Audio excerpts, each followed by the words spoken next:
یو وخت چې په زړه لکه مرهم به لګېدې یو وخت چې په زړه لکه مرهم به لګېدې په هر سړي جانانه محترم به لګېدې په بعضو دومره ګران وي چې په سر یې ګرځولې په بعضو دومره ګران وي چې په سر یې ګرځولې په بعضو خلکو لکه بم به لګېدې یوسف غوندې د مصر زلیخې به درپسې وي یوسف غوندې د مصر زلیخې به درپسې وي ټاپه د محبت وي چم په چم به لګېدې ملا صاحبه د دغې خوب تعبیر خو راله راکه ملا صاحبه د دغې خوب تعبیر خو راله راکه خیرې به مې کولې په صنم به لګېدې دلکشه ته د خپل حسن د زور نه څه خبر وي دلکشه ته د خپل حسن د زور نه څه خبر وي سړیه دومره خوږ وي په ما سم به لګېدې السلام علیکم ګرانو کتونکو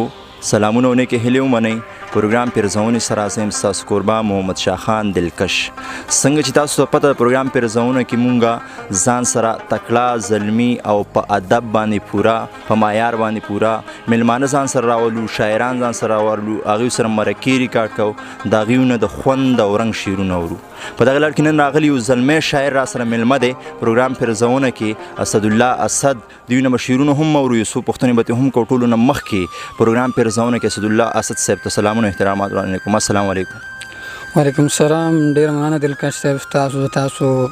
دونه لرې نه راغی خپل وخت مې وایستو او خپل د پیرزونې پروګرام مې زموږ د هنګو سیمې ته راوړو ډېره زیاته مننه او بیا ډېره مننه د کتونکو چې څوک مونږ ګوري مسافر دی که په خپلو وطنونو کې دي نو زموږ مینې او سلامونه دې ومني مننه اسدالله زموږ پیرزونې مینهوال چې کوم دی دې وخت کې ډېر تاسو ګوري هغوی سره خپله پېژنګلو کوي اسدالله اسد څوک دی کوم ځای سره تعلق ساتي دلکش صاحب زما نوم اسدالله دی او اسد مې تخلص هم دی او د دې هنګویو کلي بلمینې سره تعلق ساتم صحیح د شاعرۍ باقاعده آغاز مو د کوم دور نه کړی د څومره وخت نه د شاعرۍ سره تعلق ساتئ دلکش صاحب 4 کاله کېږي تقریبا 2015 کال نه زه شاعري کوم صحیح څوک استاد لرئ د شاعرۍ په دنیا کې زده کړې چا نه کوئ او که نه دلکش صاحب لکه داسې جاري استاد خو مې څوک نشته خو د ننګرهار یو هغلی شاعر محمد روز احمدي صاحب به یاد کړم چې هغه نه مې دومره تپوس کړی دی چې نظم به نه مې لږ پوه کېږه نه بس نور داسې استاد نه لرم صحیح د پیرزونې مینهوال دې وخت کې تا ته غوږ دي ستاسو کلامونه اورېدل غواړي څه به ورسره شریکوئ غزل به درته ووایم دلکش صاحب هغه نه مخکې یو دوه شعرونه چې بیلچه په لاس یم ژوند د تا ته لا اوزګار نه یمه بیلچه په لاس یم ژوند د تا ته لا اوزګار نه یمه بس غریبي راکنې زه خو لا د کار نه یمه ډېر ښکلی او که دې پولۍ لاسونه ولیدل زما محبوبې که دې پولۍ که دې پولۍ لاسونه ولیدل زما محبوبې بیا به دا وایې چې نه زه لا د سینګار نه یم ډېر ښه دی یار ډېر زبردست ډېره مننه غزل درته وایم چې نن ډېر وخندل خندا یې د وفا ډکه وه نن یې ډېر وخندل خندا یې د وفا ډکه وه ما یو کیسه ورته کوله د خندا ډکه وه ډېر ښکلی دی هغې په زوره راته وویې چې ای تا ته وایم دلکش صاحب هغې په زوره راته وویې چې ای تا ته وایم په سوچ کې تلی وم هغې ته د حیا ډکه وه ډېر ښکلی دی زبردست مننه او د خلکو شرمه دا شمله د سره مه کوزوه د خلکو شرمه دا شمله د سره مه کوزوه پخوا خو داسې پښتنو نه دا دنیا ډکه وه ډېر ښکلی دی او د پلار نیکه په دشمنۍ کې و دشمن وژلی د پلار نیکه په دشمنۍ کې و دشمن وژلی هغه خلک د مرګ خبره د جړا ډکه وه ډېر ښه دی او هلته یې مور په نیمه شپه کې دروازې ته کتل هلته یې مور په نیمه شپه کې دروازې ته کتل دلته یې زوی له میکده کې پیمانه ډکه وه ډېر ښکلی دی مننه هلته یې مور په نیمه شپه کې دروازې ته کتل دلته یې زوی له میکده کې پیمانه ډکه وه او یو زوی خو نه و چې یې مور په ویښه شپې سبا کې دلکش صاحب یو زوی خو نه و چې یې مور په ویښه شپې سبا کې داسې زامنونه خو ټوله میخانه ډکه وه ډېر ښه دی یار مننه او اوس مې لیدلې نه ده زه اسد به څه ووایم اوس مې لیدلې نه ده زه اسد به څه ووایم په ماشومتوب کې هغه ډېره د ښکلا ډکه وه واه ډېر ښکلی دی ډېر زبردست اسد په غزل کې د بلا کمالونه دي بلا خوندونه دي بلا رنګونه دي او زه غواړم زموږ مینهوال غواړي چې ستا د کلامونو نه دغه شان خوندونه مخ په وړاندې واخلي نور به راسره څه شریکوئ غزل به درسره یو بل هم شریک کړم غوږ یې ورته چې هغه زما پسې ګریوان ریخي ګرځوي هغه زما پسې ګریوان ریخي ګرځوي زړه کې زما د خپلولو ارادې ګرځوي ډېر ښه دی او حالان کې ما ورته انکار د یارانې کړی دی حالان کې ما ورته انکار د یارانې کړی دی بیا ولې خوله باندې نامه د محبوبې ګرځوي ډېر ښه دی زبردست مننه او ټوله شپه وس کې سګرټونه په حجرو کې ناست وي دلکش صاحب ټوله شپه وس کې سګرټونه په حجرو کې ناست وي سبا په 10 بجې راپاسي سترګې سرې ګرځوي ډېر ښکلی دی او په خپله خوښه ژوند کوي د چا نصیحت نه مني په خپله خوښه ژوند کوي د چا نصیحت نه مني کاږه ټوپۍ په سره وي سڼې اوږدې ګرځوي ډېر ښکلی مننه او ته خو به خامخا چکر د جیل خانې لګوي ته خو به خامخا چکر د جیل خانې لګوي ماما چې زوی دی په جیبونو کې نشې ګرځوي ډېر ښه دی یار دا شعر بیا ووایه مننه ته خو به خامخا چکر د جیل خانې لګوي ماما چې زوی دی په جیبونو کې نشې ګرځوي او هغو به څه د چا په منځ کې صفتونه وشي هغو به څه د چا په منځ کې صفتونه وشي څوک چې تمامه ورځ په ترخ کې تماچې ګرځوي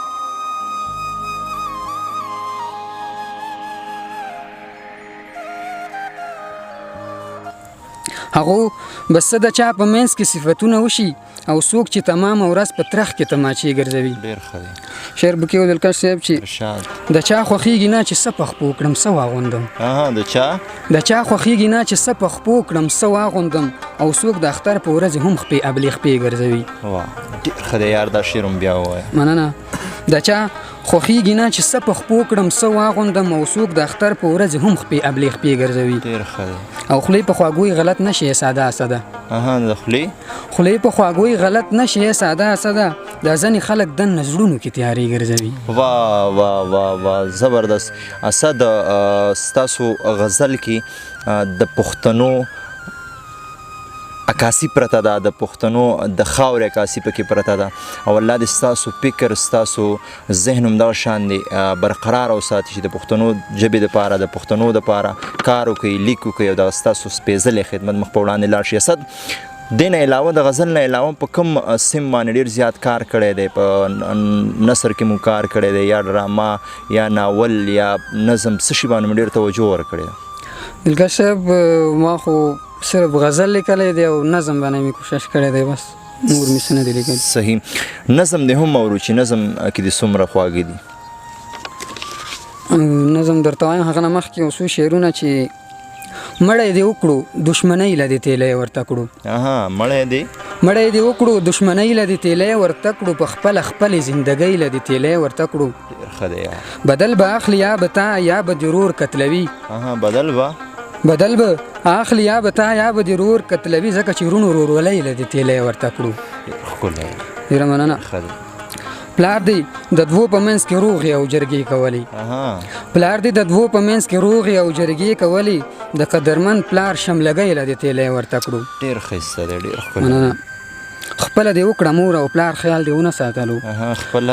خپله دې وکړه مور او پلار خیال دې ونه ساتلو هغو د ژوند هرې ګړۍ له دې تیلی ورته کړو زبردست دا شعر بیا ووایه خپله دې وکړه مور او پلار خیال دې ونه ساتلو هغو د ژوند هرې ګړۍ له دې تیلی ورته کړو ډېر ښه دی یاره ډېره مننه دلکش صاحب نظم دی عنوان دی اجرتي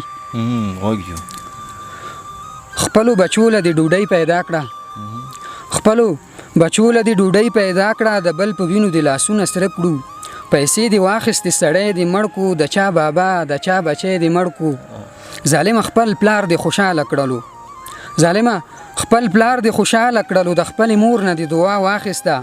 ورکوټي زوی له دې جامې واخیستې لور له دې ښکلې لوپټې واخیستې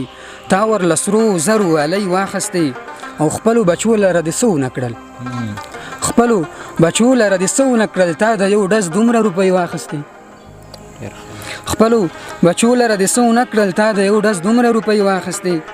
او مور به دې وایي کاروبار کوي ته پلار به دې وایي چېرته کار کوي ته دواړه دا ستا د کړو نه دي خبر چې غل په شانې پټ ګزار کوي ته او لږ خو مې پوه که اجرتي قاتله د انسانانو څنګه ښکار کوي ته او پردي کورونه ورانوي لګیایي کورونه ورانوي لګیا یې، واړه بچي پې جړوي لګیا یې، میندې او خویندې کړوي لګیا یې، د بېګناه خلکو په پاکه وینه څنګه لاسونه سره کوي لګیا یې. ډېر ښه دی. د بېګناه خلکو په پاکه وینه څنګه لاسونه سره کوي لګیا یې. او په یو ډز څومره زندګۍ تباه شي، په یو ډز څومره زندګۍ تباه شي، څوک یتیمان شي، چاته ژوند ډېر ګران شي، لکه په ګلو سمدستي خزان شي، او په تماچو باندې د اور ولګي، په تماچو باندې د اور ولګي، په دې ګلو باندې د اور ولګي، د بل په سر باندې چې ته یې اخلې داسې پیسو باندې د اور ولګي. مننه. او الله ته وجاړه توبه وباسه، الله ته وجاړه توبه وباسه، بخښنه وغواړه توبه وباسه. ظالمه بس که نور ظلمونه پرېږده، ظالمه بس که نور ظلمونه پرېږده، د بېګناه خلکو قتلونه پرېږده، ای په انسان باندې ډزونه پرېږده. دا نصیحت زما څه دومنه، دا نصیحت زما څه دومنه، په تا که ښه لګي که بد ومنه. کنې نو دا خبره یاده ساته، اجرتي زړه کې یا باده ساته، چېرته به لاس او خپې تړلی پروت وي، چېرته به لاس او خپې تړلی پروت وي، سبا به ته هم چا وژلی پروت وي، سپو او کرغانو به خوړلی پروت وي. واه ډېر ښکلی دی، ډېر زبردست. او یقینا چې څنګه چې ما خوندونه واخیسته داسې دغه شان به د پیرزونې مینهوالو هم خوندونه اخیستي. اسد یو تپوس درنه کوم، تپوس نه بعد به راته یو غزل وې، بیا به اجازت غواړو پروګرام به راغونډو. شاعرۍ وجه څه وه چې تاسو شاعري شروع کړله؟ دلکش صاحب په خپله پوه نه شوم څه بس څه وجه وه، خو بس لیک مې شروع کړو. صحیح. غزل راسره شریک کړئ، بیا به پروګرام راغونډو. غزل ورته ووایم لنډ شال غزل دی چې په خبره د زړګي مې نه پوهېږي، په خبره د زړګي مې نه پوهېږي، تنهایۍ کې په ناستي مې نه پوهېږي. ډېر ښه دی دلکش صاحب. او څه خبرې خو په خولې کولی نه شي، څه خبرې خو په خولې کولی نه شي، ولې یار په خاموشي مې نه پوهېږي. ډېر ښه دی یار. ډېره مننه. او خیرات نه غواړم فقط ورسره ګرځم، خیرات نه غواړم فقط ورسره ګرځم، خیرات نه غواړم فقط ورسره ګرځم، ملنګان په ملنګي مې نه پوهېږي. ډېر ښه زبردست. مننه. او په قدم یې قدم ږدم را پورې خاندي،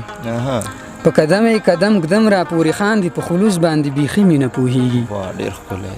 مننه. او داغ په زړه باندې چې نه لري اسده، داغ په زړه باندې چې نه لري اسده، هغه خلق په شاعري مې نه پوهېږي. ملګرو د اسد خبرې تاسو واورېدې، د اسد شعرونه تاسو واورېده. په اخره کې به اسد ته وایم چې د وخت راکول مو یو جهان مننه کوم. ډېره مننه دلکش صاحب، ستاسو هم یو ځل بیا ډېره مننه کوو چې دومره لرې نه راغی، خپل پروګرام یې زموږ د هنګو سیمې ته راوړو، یعنې مطلب چې په موږ یې پیرزو کو خپل پروګرام. ډېره زیاته مننه کوم، زما سره الفاظ نشته چې تاسو شکریا ادا کړم. نو یو ځل بیا ډېره مننه دلکش صاحب. ملګرو دا و اسدالله اسد چې تاسو ته د خوند او رنګ شعرونه واورېده، او د اسدالله اسد هم ډېره زیاته مننه کوم. زموږ دا شاته چې کوم ملګري ناست دي، دا د اسد ملګري دي، د هنګو د سیمې ډېر پښتانه خلک دي، ډېر درانه خلک دي، زموږ یې ډېر میلمستیا وکړه، ډېر میلمهپاله خلک دي. د ټولو مننه کوم، قدر یې کوم. او انشاءالله بل پروګرام کې به یو ځل بیا ستاسو په درانه خدمت کې ستاسو قربان محمد شاه خان یو ځل بیا زیریږي. تر هغې دمه چې چېرته یې هاد آباد او بریالي اوسئ.